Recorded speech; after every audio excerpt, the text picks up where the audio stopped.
Welcome back for the third installment of the Avengers 2 Age of Ultron Heroclix repainting special. Sorry about the delay on this one. I had a full weekend and I went to a gaming event this Saturday and caught some kind of a bug, and now I'm homesick today, so I'm finishing this up. My ailment is your entertainment. And now it's time to talk about the only cinematic Avenger with lady bits, unless you count Maria Hill, and you shouldn't because she's a robot.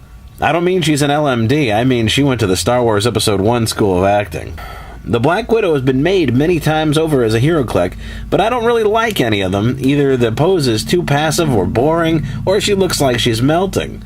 However, I do love this sculpt of Domino where she's coming right at you, guns blazing. Now, I know it has some issues. Giant shoulder pads, battle unitard, and lopsided punk makeup. It's like she's not a mutant, she's the embodiment of every bad fashion trend of the 1980s. For the love of Leafield, what is with those pointy shoulder pads? I think I know how Cable lost his eye. So we're going to take this Domino Heroclix and we're going to dip her in acetone, very briefly shake her around, hit her with an old toothbrush, and get as much of that paint off of her as we can. She's going to be black underneath, which is cool, because that's the color we're painting her. And as you'll see, I'm washing her here with this toothbrush. Her arm's going to come off, and that's fine. I'm just going to reattach it with a little bit of super glue, and she's as good as new.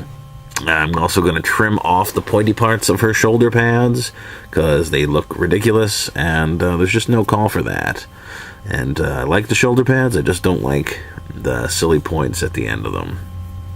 Now I am highlighting her with a dark gray, and if I was going to do this again, I'd probably add a little bit of blue to it, but you can see it gives the black a depth. Just that dark gray on black really brings out some detail. And then I'm going to cover her head with burnt sienna. That's going to be the base coat, and I'm using the craft paint, so I go over it twice. I do the same thing with her hands and her fingers. That burnt sienna's got a nice little bit of a red tinge, which is cool because she is sort of a pasty person, and her hair is red, so it makes a good base coat instead of just the brown I might normally use. I'm also gonna then dry brush skin tone on her face. A little bit's gonna get in her hair, that's okay, we're gonna paint over her hair anyway. I try to paint from the inside out whenever possible, and her face is on a lower plane than her hair, so we'll start with that just in case it's a little messy. And then we bring out her fingers using the exact same technique.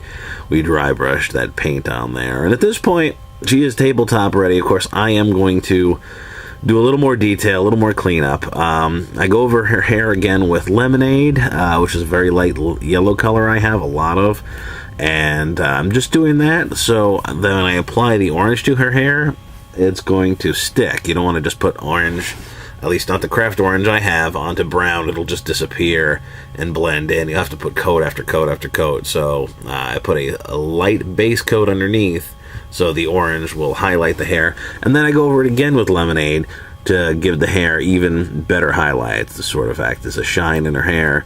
And this makes her hair a little more neutral. It's not quite as cartoon red as she has in the comic books. It's a little closer to what you see in the movie, and that's fine. There are a couple of Black Widows. One of them's blonde, and if I need this miniature to stand in for that one, in a pinch, I can do it. So that's okay. Now I'm going to make her wristbands gold, and I just dry brush gold on the ridges that are on her wrists. Those are sort of her widow stinger to go with the source images I was looking at. I make her belt gold as well.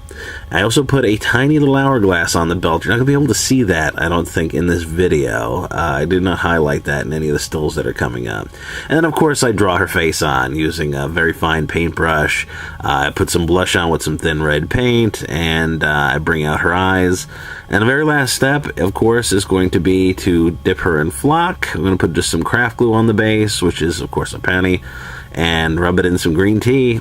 And let's take a look at some stills.